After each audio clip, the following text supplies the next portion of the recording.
So ఇక్కడ observe చేయండి, global peace index పేరులోని చూడండి, గ్లోబల్ ప్రపంచ, పీస్ శాంతి, ఇండెక్స్ సూచి, ప్రపంచ శాంతి సూచి అంటాం.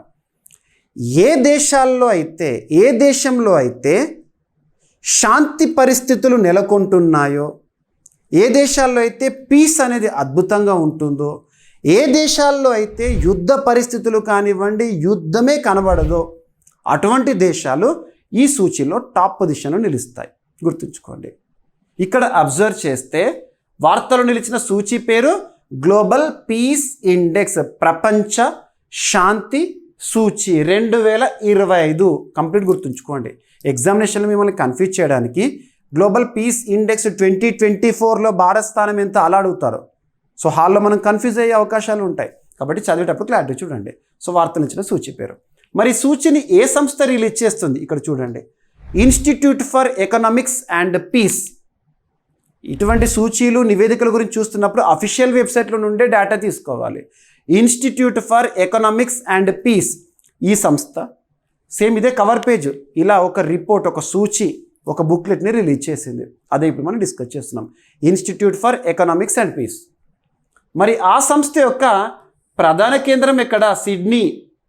సిడ్నీ అంటే ఇక్కడ ఆస్ట్రేలియా కేంద్రం పనిచేస్తుంది. ఈ institute for economics and peace అనేది సిడ్నీ ఆస్ట్రేలియా కేంద్రంగా పనిచేస్తుంది. నెక్స్ట్, మరి ఈ సంవత్సరం విడుదలైన లేదా 2025 సంవత్సరానికి గాను భారతదేశం యొక్క స్థానం ఎంత అన్నారు అనుకోండి, 115వ స్థానం, 115. మరి గత సంవత్సరం ఇదే సూచీలో 2024 ఇండెక్స్లో భారతదేశం ఏ స్థానంలో ఉంది అంటే 116. మరి టాప్ పొజిషన్లో నిలిచిన దేశం ఏంటి? ఐస్లాండ్. ఈ సంవత్సరం కూడా ఎప్పట్లాగే ఐస్లాండ్ కూల్, సో శాంతిగా ఉందనుకోండి. ఎన్ని దేశాలను కన్సిడర్ చేసి ర్యాంకింగ్స్ ఇచ్చారంటే 163 దేశాలను కన్సిడర్ చేసి ర్యాంకింగ్స్ ఇచ్చారు. 163 దేశాలు. ఎన్ని అంశాలను ఆధారంగా తీసుకొని ఒక్కొక్క దేశానికి ర్యాంకింగ్స్ ఇచ్చారంటే దాదాపు 23 అంశాలను ఆధారంగా తీసుకొని. మరి ఈ సూచీలో చివరి స్థానంలో నిలిచిన దేశం ఏదని అడిగారు అనుకోండి, రష్యా. లాస్ట్ 2022 ఇయర్ నుండి రష్యా యుక్రెయిన్ యుద్ధ పరిస్థితులు మనం చూస్తున్నాం కదా. సో రష్యా యుక్రెయిన్ పైన దాడికి రావడము, యుక్రెయిన్ కౌంటర్ చేయడము, అలా చివరిలో కూడా మనం అజరేస్తే 163rd పొజిషన్లోనేమో రష్యా ఉంది.